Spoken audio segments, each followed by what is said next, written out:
Hello and welcome to the Global Church Project. I'm Graham Hill. Kevin Yao's taught Chinese church history, theology and culture at many prestigious institutions across Asia and the US. He gets exchanges happening between Korean, Japanese and Chinese church leaders and theologians, and his interests include fundamentalist and evangelical movements in China, comparative studies of Christianities in China, Korea and Japan, and a range of other things. He examines the fascinating history of Christian pacifism in China and engages in a rich examination of Chinese traditional religions and cultures and how they engage with Christianity today. He's published widely in English and in Chinese. Xiyi Yao, thank you for joining us at the Global Church Project. Can you tell us something about the areas that you teach in at Gordon Conwell Seminary? Sure, I teach mostly in the area of global Christianity and the Christian mission. I'm trained as a church historian, mission historian. So I teach some the introductory course on missiology here and also mission history and also world religion. That's my teaching job here. And also I'm the director of a mission study program at Gordon Conwell. And also I involve a lot in we call the China program here.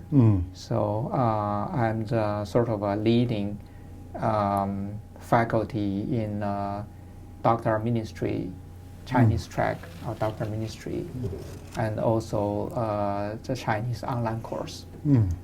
So you served for 10 years in mainland China and in Hong Kong. Yes. What were you doing in the Chinese context? Yes. I grew up in China, but I spent 1990 in this country, in North America, basically studying theology and church history. So from 2001 to 2011, I and my family worked in China, worked in Beijing for 2 years with Mandarin Mission Board. And from 2003 to 2011, we moved to Hong Kong. I taught at the China Graduate School of Theology for more than 8 years. So I taught church history and study of Chinese culture, Chinese religion there. We hear a lot about the extraordinary growth of the Chinese church today. What are some of the things that you see happening in the Chinese church? Number one, I think from the 1980 till this day, we have witnessed pretty dramatic growth of the church. You're talking about from few million believers to probably 50, 60 million believers at least, according to what number you use. One of the largest Protestant community around the world. So this is number one, and definitely phenomenal growth of the church. Number two, in the recent years, the sign telling us that the church growth began to slow down. Yes. Due to various reasons. I think, in my personal opinion, that's not necessarily a bad thing, and church has to consolidate its growth in the previous decades. So that's number three. I think the church is at the point to consolidate the phenomenal church growth of past decades, try to reflect on the past experience, and envision new things for the new century. I think that's where the Chinese church are. And how is the Chinese church seeking to consolidate that growth? I think number one, the training of the leaders. The church growth for the past decade has been pretty spontaneous. Yes. Poorly organized. but of course led by Holy Spirit. We know that. But organizationally speaking, is not on the stable foundation. So the church try to do is number one, to think everything through theologically, to construct its own theological, I would say, framework. Number two is to build solid and sustainable church leadership, and also need to develop better polity for the church. So those three things are needed for the future growth, for the health of the church in the decades to come. What are some areas that you think that the church in China can teach the West today? I think from 1950s all the way till 1980s, and to some way even till today, I think the church in China suffer a lot, and they certainly know how to deal with the persecution, how to witness, how to live as a minority. So I think the biggest lesson they can teach, they can share with the global church, is how to live as a faithful minority in an overwhelmingly non-Christian, even pretty hostile environment. And that's probably the lesson of humility, lesson of suffering, and lesson of, I would say, faithfulness to their mandate, to the gospel truths. I think those are some of the things they definitely can share with the church in the majority world and also church in the West.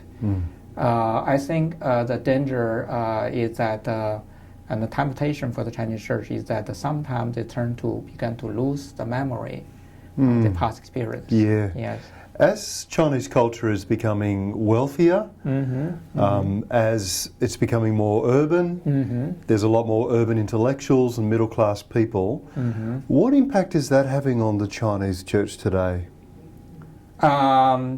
Yes, definitely. As we know, from 1980s to about the mid-1990s, the Chinese church grew most fantastically in the rural areas. So starting around the mid-1990s, the most phenomenal church growth took place in the urban context. Really, the church began to attract a different group of people. As you mentioned, a lot more professionals and middle upper class people and join the church, either through self-church or house church. That really strengthened the church in many ways and make church more resourceful. And definitely gave the church ability to reach out in different way in the society, even outside the country. That's a good thing. On the other hand, that really, I would say, place some temptations before the Chinese church in many ways. You're really talking about consumerism and also the individualism, and the postmodern value, and all began to creep in and to the church life. That really posed a huge challenge to the church in the decades to come. I think it will get more and more serious in the future. That has to be the challenge and temptation church needs to face internally. Now, have you found Chinese evangelicals attempting to shape theology and their articulation of the gospel around a Chinese worldview and Chinese narrative? Is some of that happening? just barely, I would say, just start to happen. You know, from the, you know, I think the tradition of Chinese evangelicalism probably took a shape in the 1920s or 30s.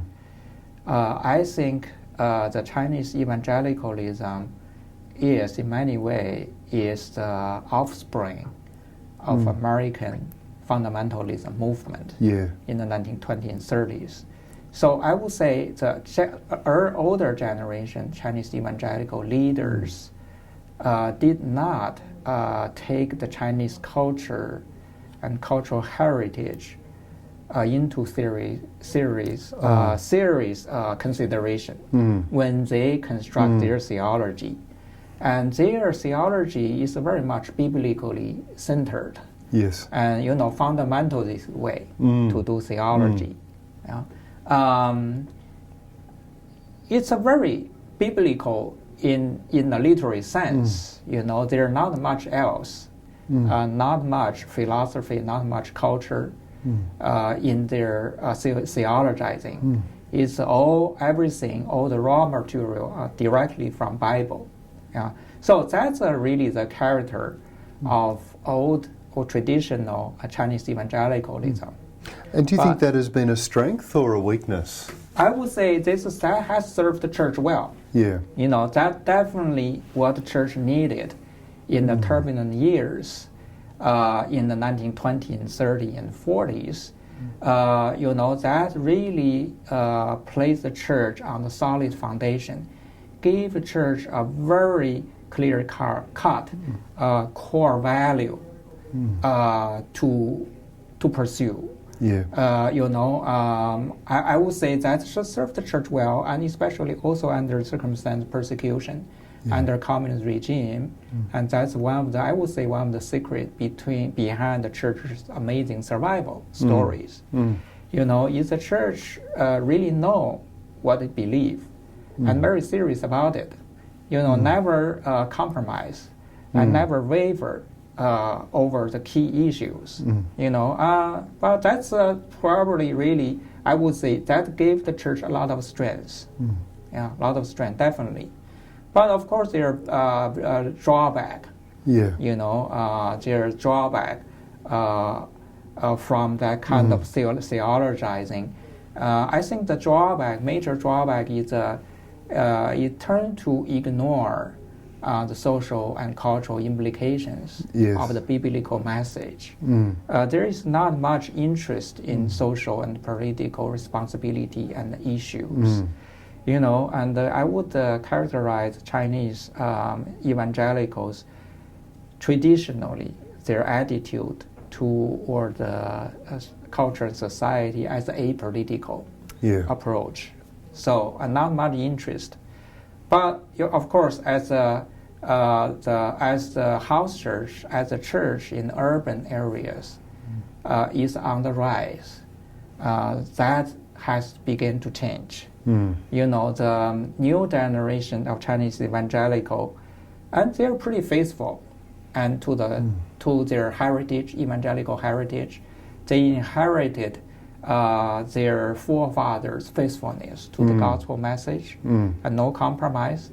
But on the other hand, they began to realize that the gospel actually has a lot to say about culture and society, and they feel the burden to make that clear, make the Christian value and its significance clear to the larger societies.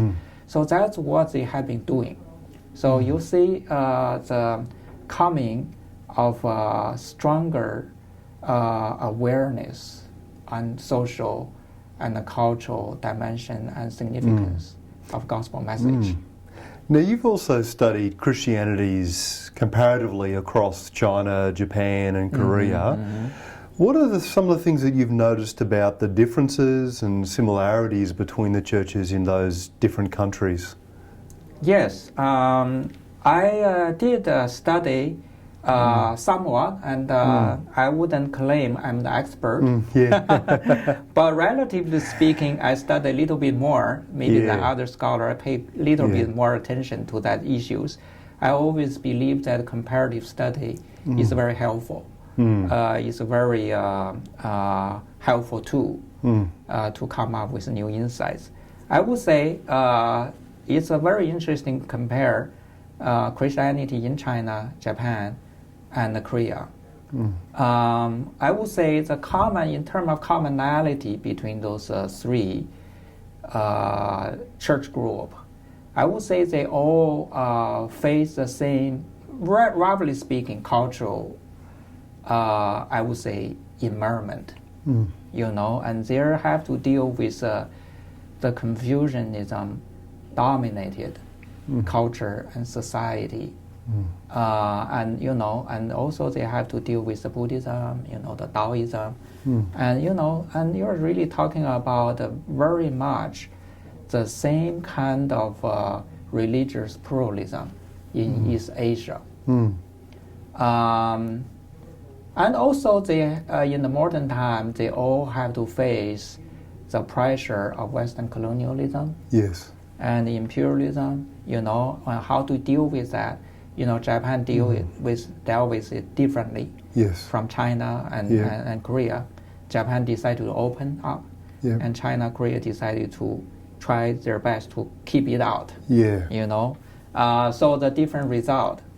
I think the church very much the same thing. Very much the church approach to a reaction to the arrival of Western missionary and its theology and its church model very much resemble how the nation, how the country react to the Western influence. Interestingly, it seems that the church in South Korea and the church in China has flourished, but the church in Japan has really struggled. Right.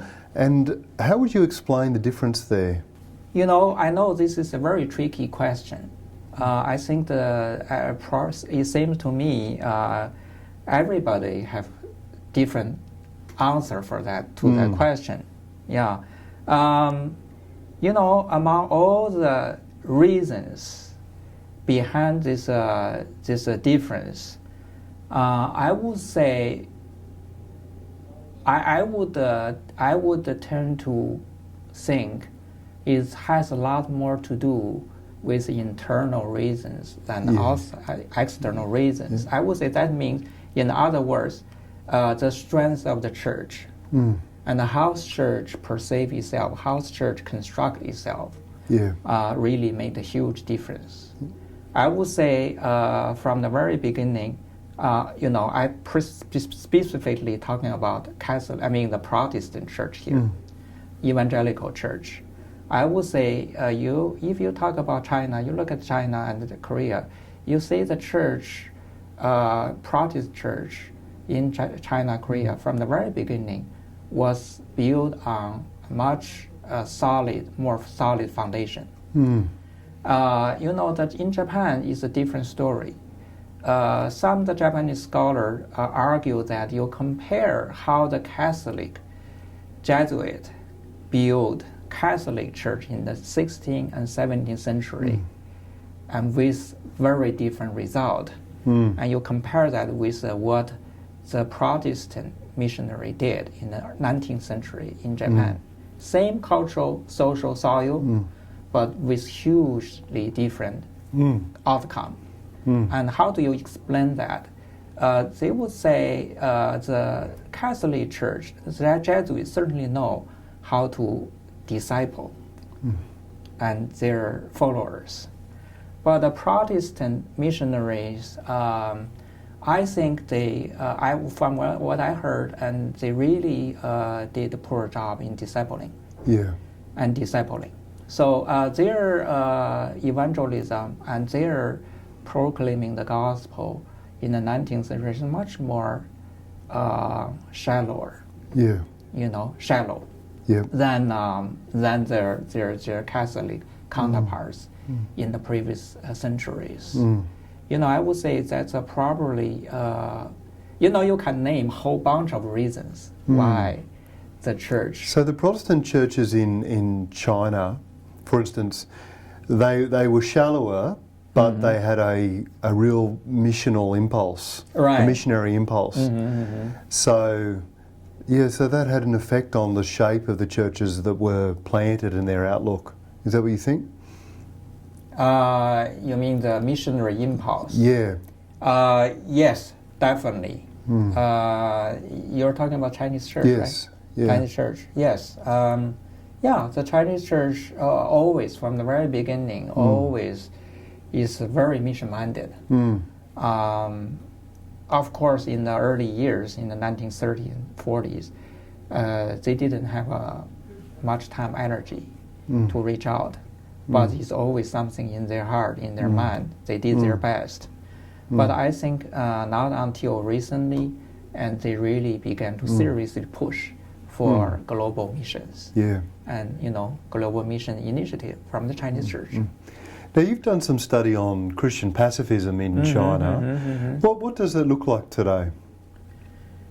Very interesting. I think nowadays you don't find much of pacifism within the Chinese church. I would say,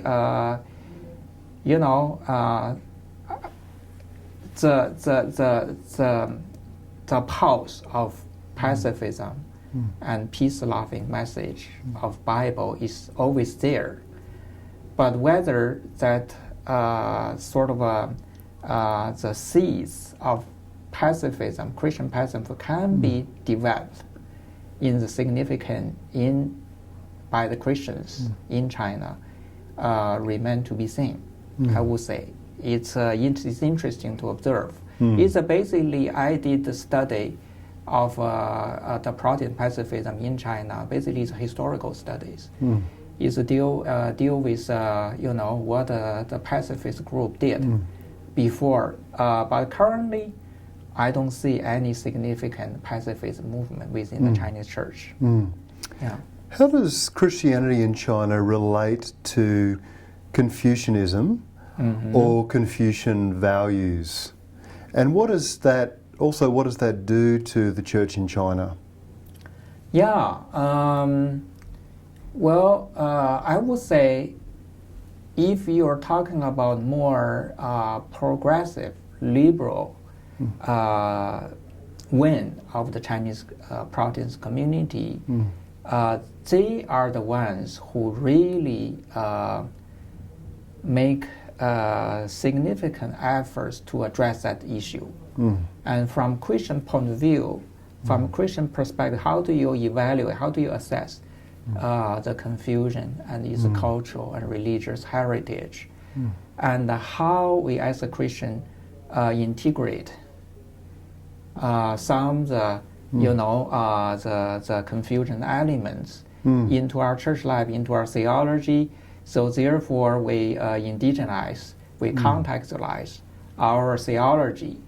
But for evangelicals, for the conservative, at least for older generations, you really don't find the I would say conscientious. I mean the conscious efforts, to address that issue. How the gospel can be related to Chinese culture, how be contextualized, indigenized in the Chinese culture, in the Confucianism dominant culture and society. So there are not much effort, there are not much talk, there are not much thinking, there are not much theologizing. It's a recent phenomenon, and I would say since the 1990s, when the young generation of Chinese church leader and theologian and began to think theologically, they began to pay greater attention to their cultural heritage. But again, I do not see any significant product and from their work yet. That's something I wish one day I can observe. Yes. Yeah. What do you think is most misunderstood about the Chinese church? I would say there are a couple of things I can name, and number one is that we, from the outside, we tend to have a polarized view about Chinese church, especially along the line of Three Self and the house church. You know, it seems to me you cannot generalize the relation between those two. Yeah. It's a very complicated issues. Basically, you're talking about two separate systems. But at national level, there are a great deal of animosity, and there's no communication at all. But at the grassroots level, there are actually lots of collaboration, lot of communication between those two. So I would say the relationship between those two are far more complicated than we imagine. And number two, I would say most of the house church are apolitical too. You know, they are not automatically for, even though they are under persecution, but they are not automatically against their government. You know, they are willing to work with the government, and they want to focus on their own religious life. Most of them have no interest in such agenda as the human rights and democracy. You know, in the individual Christian believers may be interested in a topic like that, but I would say, as a church, as a community, and most of them are not interested. Yeah. How do you think that Westerners can become more informed about the Chinese church today? And secondly, how can we partner with the Chinese church today? First of all, I would say my advice is that try not to generalize and spend the time, be patient, and spend the time investigating and spend time researching. Do not jump on the conclusion and so quickly. So I would say a lot of research, a lot of personal contact with different church groups and Three Self or house church leaders and grassroots lay people, grassroots believers, average believers. You know, you really have to create multiple channels to reach out, to reach the Chinese church. Second question, I would say I think there are a number of things global church can partner with the Chinese church or they can help each other. I would say pray for them and also help them to train their leaders and leaders, especially theological educators, and also help them to get involved in the global church. Yeah, I would say the material needs are still there, but not as important as before. And if I was to ask you, what are the one or two key things that the Chinese church can say to the global church today, what would be the two things that you think, yep, this is really what the Chinese church is saying to the broader church? I think their number one thing I heard today, the Chinese church, is that we want to be part of a global church. We want to play our role in global missions. We used to be at the receiving end for many decades, all the way till 1990s, early 21st century. Now is the time for us to make a contribution and help us to be part of the global church. We want to come out. We want to join you. You know, that's a one thing I heard, and more strongly in the recent years. Number two, I would say the Chinese church want the global church to know that China is a complex society. So they want the global church to respect the diversity of Christian community in that country. Yeah. Complicity. You have the high-profile church leader on the global stage, but don't forget the majority of the Chinese church are grassroots ones. Yes. And their leaders and their church member, they're just very content with what they're doing, and just want to mind their own business. So how do you partner with church like that? And they would say, respect us. We want to have a fellowship with you. But please don't give all the attention to just a few. Yeah. I would say stars. Yes. Star pastors. Yeah. Celebrity pastors on the global stage. And don't forget, I call the probably silent majority. Yes. of a Christian community in China. Yeah. Is there anything else that you wanted to say to us today about the Chinese church? Or about Christianity in China in general? Yeah. Again, I always emphasize the need to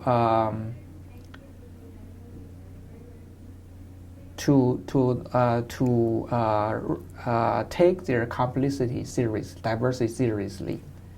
Number two, I think is how do we create sort of a platform for which the Chinese church can partner, can be in fellowship with the global church.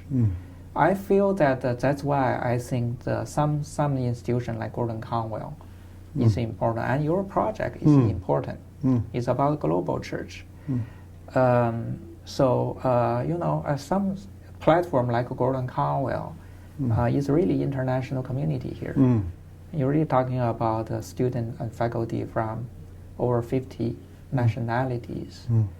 I see that when I work in Hong Kong, I think those days I work in Hong Kong, I'm telling myself, I always say Chinese church.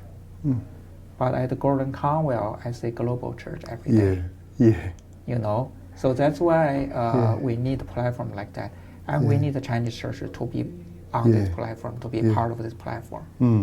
Xiyi, thank you for joining us at the Global Church Project. Thank you. It's my pleasure. And thank you for your invitation, Graham.